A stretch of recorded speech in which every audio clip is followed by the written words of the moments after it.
Кыргызстанды Кытай басып кеттиби? Социалдык тармактарда бул чакырыктар сизди да тынчсыздандырып жатабы? Токто, шашылыш чечим чыгарып, улутчулдук көз карашка алдырбаңыз. Алгач расмий бийлик эмне деп жатат, угуп көрөлү. Чет өлкөлүк жарандар ири долбоорлордо эмгек келишими менен иш алып барууда. Долбоору аяктап эмгек келишимдери бүткөн соң, бул жакта бири да калбай мекенине кетишет.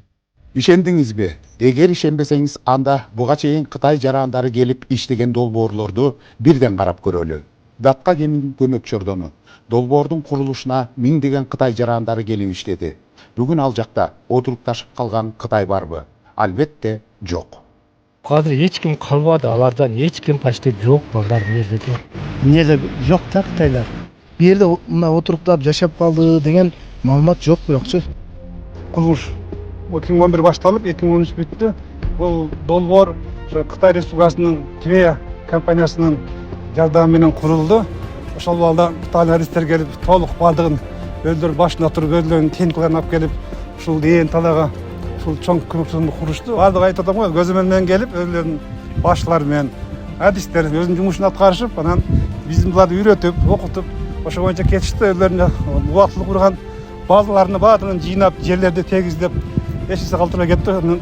Толук айтылды, бул жерде бир дагы Кытай калган жок. Бишкек жылуулук электр борборунун модернизациясы. Мында да Кытай жарандары келип иштеген. Учурда анын бири жок. Bizde болжол менен 350дөй 400гө жакын кытайлык иштеген. Азыр чарбалык ыкма менен баарын өзүбүз жасап, өз күчүбүз менен гана оңдоп жатабыз. Башкача айтканда, азыр эч ким жок. Бир дагы кытайлык калган жок. Кээде документтер боюнча телефон аркылуу байланышып сурап калабыз. Анткени алар бизге чиймелерди калтырышкан эмес. Аларга кайрылып турган учурлар болот, бирок алар бул жака келишпейт. Мы бывает, да, что мы обращаемся, но сюда не приезжаем. Түндүк түштүк альтернативдик трассасы. Жол башталган учурда миңдеген кытайлар иштеди. Азыр анын бирин да ит менен издеп таппайсың.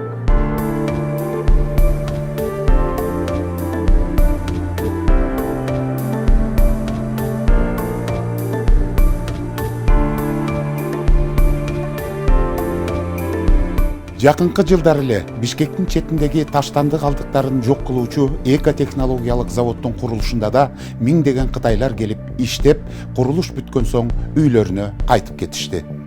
Таштан утилдештирүү заводу 2024-жылы август айында активдүү фазасына киришкен, куруу фазасында. Ошол убакта заводду курган үчүн 500дөн ашык киши чакырылган, бул Кытай элинен. Ошол жумушчулар келип, заводду куруп, толугу менен бүткөрүлүп, бүгүнкү күндө завод эксплуатацияга кирип, ишке кирди. Азыркы учурда ал жакта бул кытайлыктардын баары кайта кеткен. Бияка биринчи СНГ боюнча, биринчи салынып атпайбы, бияктан СНГ боюнча мындай завод жок да.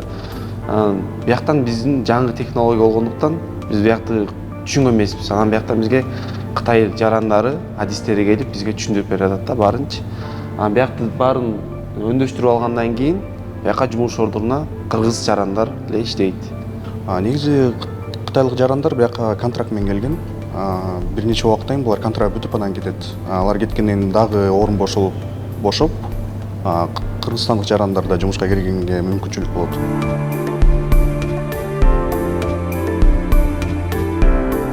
Учурда Кытай-Кыргыз Өзбек темир жолунун курулушуна эле 30 миңдей чет элдик жумушчулар тартылып иштеп жатат.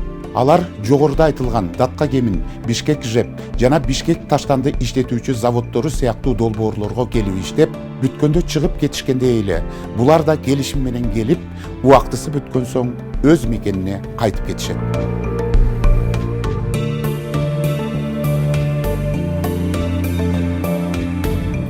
Эми ишендиңизби? Ишендиңиз дейли. Бирок сизде балким бул видеолорго дагы деле агрессия тургандыр. Ооба, Кытай жарандары тарабынан мыйзам бузуулар катталууда. Муну биздин расмий бийлик дагы, Ички иштер министрлиги да четке какпайт.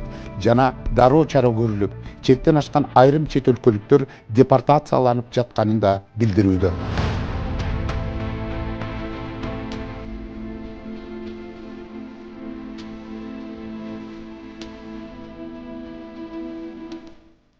Албетте, адам бар жерде кемчилдик болот. Бирок бул бир улутту жек көрүүгө себеп эмес. Биздин дагы миңдеген жарандарыбыз чет өлкөлөрдө иштеп, үй бүлөсүн багып жүрөт.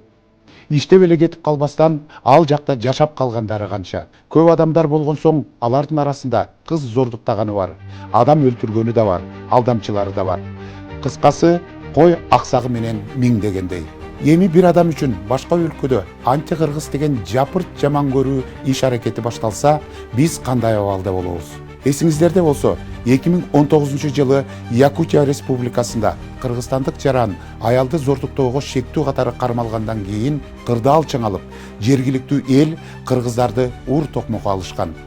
Ошондо бул жактан туруп, биз кандай сарсана болдук эле?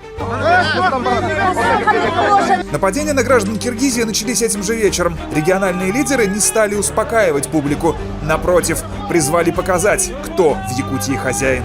Надо нам всем вместе собраться, навести порядок. Мы у себя на родине, у себя в городе. И надо это донести, показать, кто хозяева этой земли. Нас не интересует их регистрация, не интересует, платят ли они налоги. Будем выявлять и депортировать.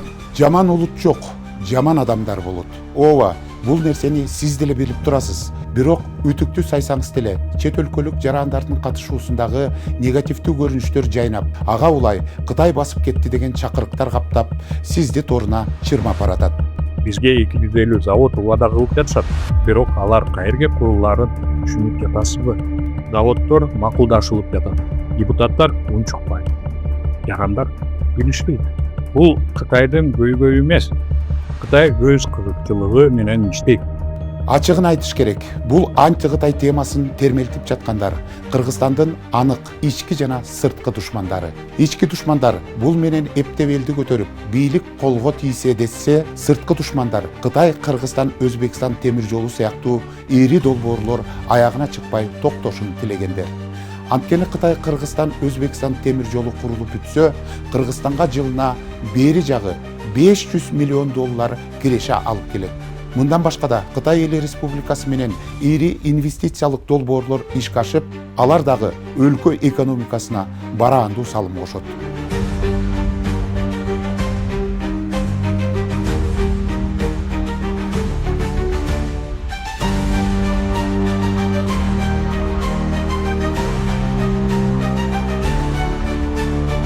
Ошондуктан чет өлкөлүк жарандар тарабынан мыйзам бузууга күбө болсоңуз же анын видеосун көрсөңүз, ага эмоциялык түс бергенден мурда салкын кандуу токтоо мамиле кылып, тиешелүү органдарга билдириңиз. Ал эми социалдык тармактарда Кытай басып кетти деп элди көтөргүсү келгендерге оозуңа кара таш деп жазып койсоңуз жетиштүү. Себеби кимдер келип курбасын, ири долбоорлор сиздин жана биздин келечегибиз.